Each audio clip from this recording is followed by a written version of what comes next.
What's incredible is in 5 seconds flat, self-doubt can take over and rob you of your power, and rob you of joy, and rob you of your potential. Or, in 5 seconds flat, you can actually use one stupid little trick to push yourself to grab it. But see, the real thing that happened for me, and this is something that is a really important topic for me, is that there's when you talk about personality, so extroverts, introverts, a lot of us really, I know I did this, I was all wrong about what confidence meant. I thought confidence was a personality trait. I love this. Tell me more. I thought that people that are outgoing are the confident ones, right? And the truth is, confidence is not a personality trait at all. It's a skill. And a lot of the extroverted people that you know are actually very insecure. I used to be one of them. I used to be the kind of bossy, crass loudmouth that didn't believe in myself, that didn't believe in my ideas, that didn't have the confidence and the courage to really be the real me. Who I am, who I'm not, flaws and all. There are a tremendous number of introverted people that feel uncomfortable putting the attention on themselves, but they're very, very confident in their ideas. They definitely believe in themselves. And so when you start to separate confidence not as a matter of personality, but as a skill that you can acquire, because confidence is the ability to move, in my opinion, from thought to action. Because when you're a confident person, you believe enough in yourself and your capabilities that you're willing to try, that you're willing to share. To me, confidence isn't the assuredness that it turns out, it's the willingness to try. And that was a huge insight for me. And what a lot of people don't know about me, although I share this on stage and I'm extremely open about this because this is a topic that's really important to me, is that the single most profound use of the 5-second rule is mind control. And I say that as a lawyer. I will tell you, you can use this stupid trick to cure yourself of anxiety. Yeah, I wanted to talk about that. So you struggled very profoundly with anxiety. So walk us through like some nuts and bolts of how you use the 5-second rule, because I think my hypothesis and the reason we founded Impact Theory is that the world is living through 2 pandemics. The pandemic of the body, which everybody understands because it's so visual. Yep. Being overweight, dying of diet-related diseases such as diabetes and things like that. But because the second pandemic, the pandemic of the mind, is invisible, people don't realize how pervasive a suicide is, and that I think it's the leading cause of death among young men. I mean, it's crazy. And then that there are ways that they can go about attacking that and fixing the problem. So walk us through that. Sure, I would love to. So first of all, I literally have struggled with anxiety my entire life. And anxiety, for this conversation, the way I define it is the habit of worrying spiraled out of control. You know, you may say that you are a worrier. That's not true. You have a habit of worrying. A habit is a pattern of behavior or thinking that you repeat without realizing it. So anxiety happens when that pattern of worrying about things spirals out of control, and now it starts to marry and manifest itself with physical sensations too. That's all that it is. I know that I say that's all that it is. Me personally, I struggled with anxiety, I think my entire life. It became quite acute when I was in my late teens and early 20s. I became medicated in the middle of law school. I took Zoloft for 2 decades. When our first daughter was born, who is now 17, the postpartum depression and the cascading panic was so terrible that not only was I medicated and couldn't breastfeed, but I couldn't be left alone with her. So when I say you can cure yourself of anxiety, I don't say that lightly. 4 years ago, after I had been using the 5-second rule to change my behavior, how I spoke to my husband, how I negotiate in business meetings, how I conduct sales, the kind of parent that I am, my health habits, my eating habits, curbing the drinking, I thought, I wonder if I can use this 5, 4, 3, 2, 1 thing to get control of my thought patterns. Not my behavior patterns, my thought patterns. Yes, you can. So we're gonna build this conversation, because I want to start with something we can all relate to, and that is, how do you stop worrying, and how do you stop listening to self-doubt? this is how you're going to do it. So all day long, you're going to have moments where your thoughts drift. And I use that word on purpose because for me, there is a physical sensation when you start to use the 5-second rule and you start to wake up, not only on time in the morning, but you wake up to your life and the opportunities in your life.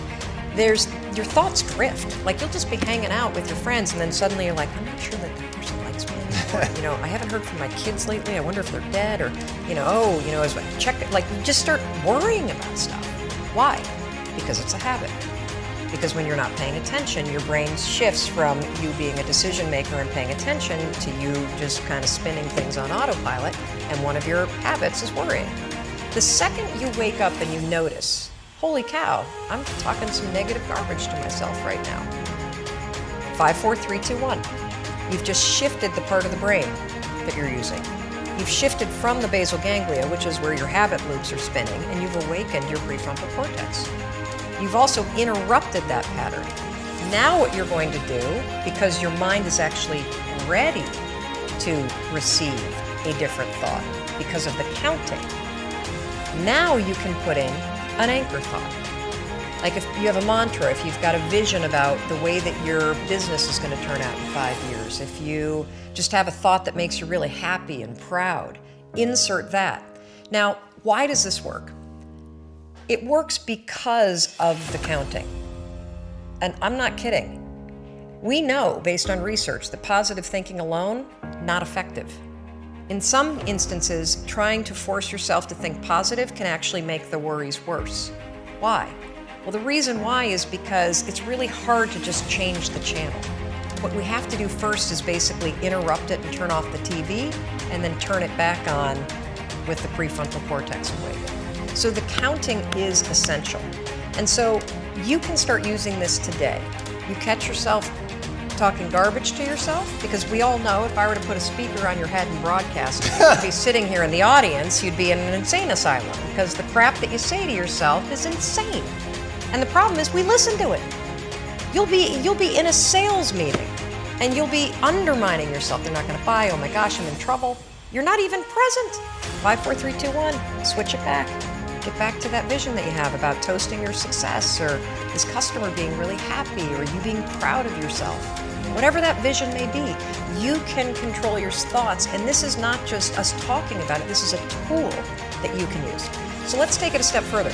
So worrying, if you let it go unchecked, what will happen is you will get used to worrying. You will get used to living in a state where you're slightly agitated all the time. Let me talk a little bit about agitation.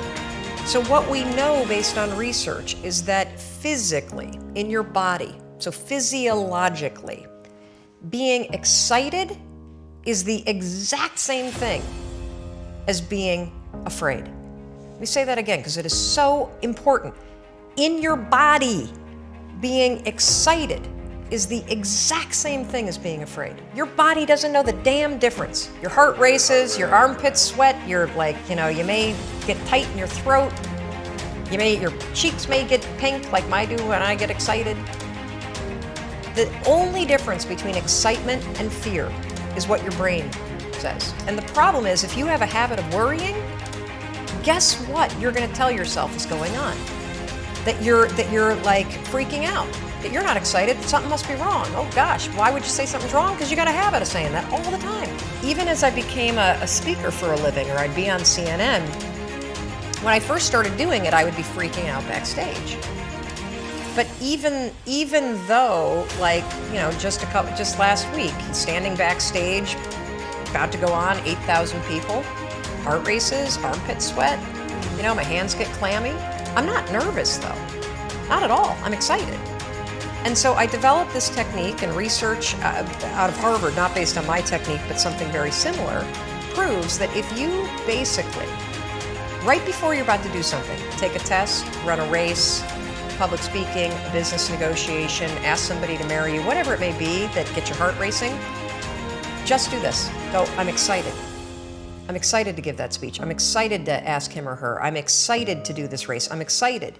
Because what happens is you give your brain context, so your brain doesn't escalate the stuff going on in your body. Your brain's not worried. Make sense? Yeah. So you can combine this with the 5-second rule. So we know how to do worrying. You catch your thoughts drift, 5, 4, 3, 2, 1, anchor thought. If you start to feel your heart racing, 5, 4, 3, 2, 1 to awaken the prefrontal cortex and then start going, I'm really excited to do this. I'm really excited to do this. Another technique that you can use is ask, I think they call it interrogatory questions, where instead of giving yourself a pep talk, say, well, why am I ready to do this? Why am I ready? Because that'll force you to answer the question, which then convinces you. So why am I ready to close this sale? Why am I ready to give this speech? Why am I ready? So those are two strategies that you can use backed by science that are proven to actually make your performance be much better. Now let's take it a step further to anxiety. So anxiety is what happens when the habit of worrying spins out of control. Your body gets really agitated, and then you allow your mind to escalate it into a full-blown panic attack. So for those of you that have not had the pleasure of having a panic attack, let me explain what it's like. So have you ever been in your car and you're driving down the road and you go to change lanes and all of a sudden there's like, oh my God, there's a car right there, right? And you swerve a little bit and then your heart's like, and you may sweat a little bit and you grip the wheel really tight and you're super locked in on the road ahead of you. But then that car pulls away and the near miss scenario passes and your mind starts going, okay, you're all right now. Right. You're all right now. That's it. That's all. That's what a panic attack is, only it happens while you're standing in front of your coffee pot. Seriously, you have that same, oh my God, what behind that? And your heart's racing, and the problem for your brain is that your brain can't look around and say, holy cow, we almost got hit by a car. Right. Your brain's saying, what the hell is wrong with her? She's making coffee and she's freaking out. And so now your brain has a problem, because what's your brain's job? It's designed to protect you. So your brain will now do whatever it can to magnify the problem. Remember we talked about the spotlight effect? It'll start telling you all kinds of crazy stuff because it can't figure out contextually what the hell's going on. She's just making coffee, now her heart is racing and she's breathing really. Holy cow, maybe she is having a heart attack. A lot of people that have panic attacks say, I think I'm dying, oh my God, what's happening? Or you'll see them do the deer in the headlights thing where they gotta get out of the room. That is the spotlight effect in your brain, now taking control and magnifying everything to get you out of whatever it was. So here's how you use the 5-second rule. You use it to stabilize your thoughts before the panic escalates. And then what happens is it drifts into worry and then it disappears. So the second you feel worry, you catch it, you train yourself to do that. If you start feeling yourself getting, your heart racing, you can 5, 4, 3, 2, 1 and use the I'm excited. If that doesn't work, literally 5, 4, 3, 2, 1, and just give yourself an anchor thought, literally, of you being okay. I'll give you another quick example because this is one that we have a tremendous number of success with, and people that hear the example use it immediately and are blown away. I used to be terrified of flying. Terrified. Every bump I'd be freaking out, and so I started using this strategy with the plane. So the second that you feel yourself getting nervous, 5, 4, 3, 2, 1, and then your anchor thought is a vision of what you're going to do when you get to where you're going. So when I get on the plane tomorrow to fly back to Boston, I'll think of